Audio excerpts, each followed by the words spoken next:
चाकणमध्ये 8 तासांपासून वाहतूक कोंडी आहे। 5 किलोमीटरपर्यंत वाहनांच्या रांगा लागलेल्या आहेत।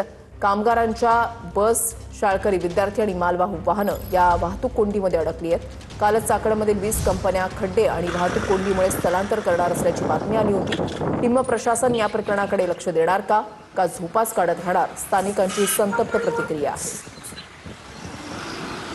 आशिया खंडातील ॲटो हब म्हणून ओळख असलेल्या चाकण औद्योगिक वसाहतीमध्ये वाहतूक कोंडीचा फटका सर्वसामान्य नागरिकांना बसत आहे। त्यासोबत जो कामगार वर्ग आहे त्यांना सुद्धा बसताना पाहायला मिळते। मी सध्या आलो त्या ठिकाणी चाकण औद्योगिक वसाहतीमध्ये। या ठिकाणी पाहतो की हा तळेगाव चाकण रस्ता आहे आणि या रस्त्यावरती पाहतो की सकाळपासून मोठी वाहतूक कोंडीचा सामना आहे। या ठिकाणी कामगार वगैरे असेल, प्रवासी असेल, यांना करायला लागताना पाहायला मिळतं। त्यासोबत अनेक ज्या शालेय बस आहेत त्या बस सुद्धा या ठिकाणी खरं तर अडकलेला पाहायला मिळतंय। सकाळपासून हा संपूर्ण जो महामार्ग आहे तो वाहतूक कोंडीमध्ये अडकलेला आहे। औद्योगिक वसाहत असेल, या औद्योगिक वसाहतीमध्ये अनेक कंपन्या सध्या स्थलांतरित होण्याच्या मार्गावरती आहे। मात्र या परिसरामध्ये ही वाहतूक कोंडी केव्हा सुटणार असाही प्रश्न सध्या उपस्थित केला जातोय।